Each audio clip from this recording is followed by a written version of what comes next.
जय हिंद साथियों। साथियों 12th पास करने के बाद अक्सर यही सवाल सभी बच्चों और उनके अभिभावकों के दिमाग में होता है कि 12th के बाद बच्चे से क्या करवाया जाए, चाहे वो साइंस स्ट्रीम का हो या कॉमर्स स्ट्रीम का हो या आर्ट स्ट्रीम का हो। आपके पास चाहे 12th में जो भी रहा हो, आपके लिए बेस्ट करियर ऑप्शन क्या हो सकता है, उसी के लिए आज इस वीडियो में मैं आपको कंप्लीट गाइड करने वाला हूं। वीडियो पसंद आए तो इसको लाइक और शेयर करें और ऐसे ही यूजफुल कंटेंट पाने के लिए चैनल को सब्सक्राइब अवश्य कर लें। चलिए करते हैं वीडियो प्रारंभ। देखिए साथियों, 12th पास करने के बाद जो है सबसे बड़ा सवाल ये होता है कि अब हमको आगे हमारा जो करियर ऑप्शन है वो किस प्रकार से चुनना चाहिए। तो देखिए, सबसे पहला काम है आपको वो खुद को पहचानना है। जी हाँ साथियों, पहला पॉइंट आपका यही है कि आप खुद की पहचान करें। मुझ में किस सब्जेक्ट में इंटरेस्ट है, ये आपको खुद को देखना है। यानी आपको जिस भी सब्जेक्ट में इंटरेस्ट है, जिस भी क्षेत्र में आपकी रुचि है, आपको वही फील्ड चुनना है। आपकी स्ट्रेंथ क्या है, इसको भी आपको ध्यान रखना है। और मैं कौन सी जॉब करना चाहता हूं या चाहती हूं, इसको भी आपको ध्यान में रखना है। तो ये 3 पॉइंट यदि आपके दिमाग में है तो ही आपको फिर आगे बढ़ना है। यानी आपको अपने इंटरेस्ट का ध्यान रखना है, साथ ही आपकी स्ट्रेंथ का भी ध्यान रखना है कि आपकी स्ट्रेंथ किसमें है। कोई बच्चा जो है वो अलग स्ट्रीम, मान लो कोई बच्चा साइंस स्ट्रीम से है और उसकी जो रुचि है वो साइंस में है ही नहीं, तो अब उसको उसी पीढ़ी पर आगे नहीं चलना है कि जो उसके अभिभावक उससे कह रहे हैं कि आपको आगे जा करके ये बनना है या इंजीनियर क्षेत्र में जाना है या डॉक्टरी के लिए एमबीबीएस करना है, तो वो मान लो उसमें उसकी रुचि है ही नहीं, तो वो आपको बिल्कुल नहीं करना चाहिए। सबसे पहले आपकी रुचि देखनी है, आपका इंटरेस्ट देखना है। उसके बाद आपकी स्ट्रेंथ क्या है, आप किस क्षेत्र में अच्छा कर सकते हैं, वो आपको देखना है। और उसके बाद ही आपको अपना जो है वो क्षेत्र जो है वो सिलेक्ट करना है। देखिए, अगला जो पॉइंट है वो है साथियों, यदि आपके पास 12th में साइंस स्ट्रीम रही है, साइंस रही है, चाहे आप पीसीएम से रहे हैं या पीसीबी से रहे हैं, यानी फिजिक्स केमिस्ट्री मैथ या फिजिक्स केमिस्ट्री बायो, इनमें से आपके पास कोई भी सब्जेक्ट जो है वो रहा हो, तो आपको 12th के बाद जो है आपके पास ये क्षेत्र होते हैं। यानी आप इंजीनियरिंग कर सकते हैं, जिसके लिए आप बीटेक या बीई कर सकते हैं। ठीक है, आप एनडीए में जा सकते हैं। आपको यदि आर्मी, नेवी या एयरफोर्स में इंटरेस्ट है तो आप एनडीए का जो एग्जाम होता है उसको क्वालिफाई करके एनडीए में 3 साल की ट्रेनिंग लेकर के आप एनडीए में एक ऑफिशियल रेंज पर जा सकते हैं। चाहे इसमें आप आर्मी, नेवी और एयरफोर्स जो है तीनों में से किसी में भी जा सकते हैं। तीसरा, लेकिन एनडीए के लिए जरूरी है कि आपके पास मैथ हो, यानी आप बायो वाले इसमें जो अप्लाई नहीं कर सकते। आपको पीसीएम या फिजिक्स केमिस्ट्री मैथ, यानी मैथ आपका होना इसमें अनिवार्य है। उसके साथ ही देखिए, आप बीएससी कर सकते हैं। 12th के बाद बीएससी आप जो है ना बीएससी कर सकते हैं। उसके साथ ही आप कंप्यूटर का कोर्स कर सकते हैं। बीसीए, आईटी वगैरह जो है वो कंप्यूटर का कोर्स भी साइंस स्ट्रीम वाले स्टूडेंट कर सकते हैं। उसके बाद आर्किटेक्चर में भी आप जो है बीआर का करके भी अपना करियर अच्छा बिल्ड कर सकते हैं। इसके लिए टॉप फील्ड जो हैं वो यहाँ दिए हुए हैं, आप देख सकते हैं कि software engineer, data scientist, civil या मेडिकल इंजीनियर, ये टॉप फील्ड्स होते हैं साइंस बैकग्राउंड के स्टूडेंट्स के लिए। आगे हम बात करें, यदि आप कॉमर्स स्ट्रीम से हैं, 12th में कॉमर्स रही है, तो आप बीकॉम कर सकते हैं।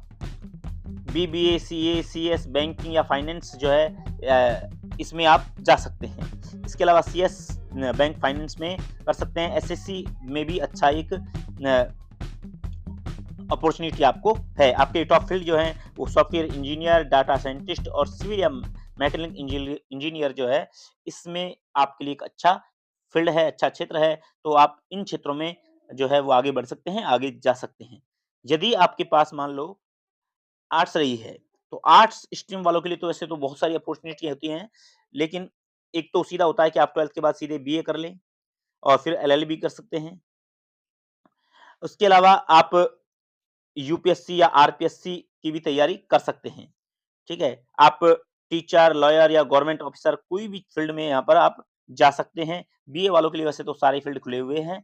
केवल साइंस स्ट्रीम को छोड़ कर के बाकी बीए वाले जो स्टूडेंट हैं वो काफ़ी क्षेत्र उनके पास होते हैं। नेक्स्ट बात करते हैं प्रोफेशनल कोर्स की हम। तो देखिए, यदि आप प्रोफेशनल कोर्स को यहाँ पर सेलेक्ट करना चाहें तो आप सीए या सीएस कर सकते हैं, डिजिटल मार्केटिंग सीख सकते हैं, ग्राफिक डिजाइनिंग सीख सकते हैं, होटल मैनेजमेंट का कोर्स कर सकते हैं या एनिमेशन और वीएफएक्स। इसमें भी आजकल जो है एक अच्छा जो है वो क्षेत्र है जहाँ से आप एक अच्छा खासा अपना करियर बिल्ड कर सकते हैं।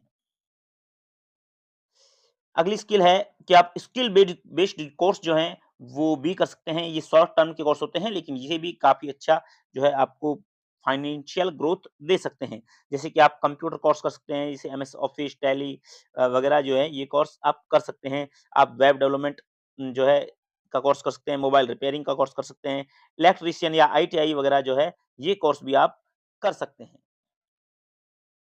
इसके लिए बेस्ट करियर जो पथ स्ट्रेटजी है, उसमें आप देखिए, आप डिग्री कर सकते हैं, उसके साथ आप स्किल भी सीख सकते हैं। जैसे आप बीए, बीएससी या बीकॉम या बीएससी, इसके करते हुए इनके साथ ही कंप्यूटर स्किल भी सीख सकते हैं। ये भी एक अच्छा अपॉर्च्युनिटी होती है कि आप मान लो आर्ट्स स्ट्रीम से हैं तो आप बीए करें, कॉमर्स से हैं तो बीकॉम और साइंस से हैं तो बीएससी करें और उसके साथ ही आप कोई भी कंप्यूटर स्किल जो हमने आपको पीछे बताई है, वो भी उसके साथ कर सकते हैं। प्रोफेशनल कोर्सों में आप सीए, बीटेक, एमबीबीएस जो है, ये भी कर सकते हैं। ये भी प्रोफेशनल कोर्स हैं। और इसके लिए आप जानते हैं क्या प्रोसेस है, वो आप आजकल तो इंटरनेट की दुनिया है, आप सर्च करिए, आपको सब कुछ यहाँ पर मिलेगा। ग्रेजुएशन प्लस गवर्नमेंट जॉब की प्रिपरेशन भी आप कर सकते हैं। जैसे मान लो बीए बीए कर रहे हैं, तो बीए के साथ आप यूपीएससी या एसएससी, आरपीएससी कुछ भी जो है, जिसमें आपको इंटरेस्ट है, उस क्षेत्र में जाकर के आप तैयारी कर सकते हैं। गवर्नमेंट जॉब की भी आप तैयारी कर सकते हैं साथियों। तो इस प्रकार से मैंने आपको यहाँ पर आप सारी जो अपॉर्च्युनिटी हैं आपके पास, जितनी भी चीज़ें हो सकती हैं 12th के बाद, वो मैंने आपको यहाँ पर समराइज़ करने का प्रयास किया है। आप इनमें से कुछ भी सिलेक्ट कर लें। कुल मिलाकर के बात ये है साथियों कि 12th के बाद मेन चीज़ ये है कि आपको किस फ़ील्ड में जाना है, वो आपको खुद को, अपनी स्किल को देखना है, अपने इंटरेस्ट को देखना है। आप अपनी जो स्ट्रॉन्गनेस है, जहाँ अपनी ताकत है, उसको पहचानिए और उसी फ़ील्ड में आप जाइए, क्योंकि आपने यदि यहाँ पर गलती कर ली है, यहीं पर अपने करियर ऑप्शन को सेलेक्ट करने में गलती करी है, तो आगे निश्चित तौर पर आपको बहुत बड़ी समस्याएँ का सामना करना पड़ेगा। इसलिए बहुत अच्छे से सोच समझ के डिसीजन लें। मैंने तीनों स्ट्रीम वालों के लिए, चाहे वो आर्ट्स हो, कॉमर्स हो या साइंस हो, तीनों स्ट्रीम वाले स्टूडेंट्स के लिए कंप्लीट यहाँ पर स्ट्रैटेजी बता दी है। आशा करता हूँ कि आपको ये वीडियो काफ़ी जो है यूज़फुल रहेगा और वीडियो पसंद आए तो उसको लाइक और शेयर अवश्य करें, अपने साथियों को अवश्य शेयर करें। चैनल को सब्सक्राइब कर लें। मिलते हैं नेक्स्ट वीडियो में, तब तक के लिए जय हिंद, जय भारत।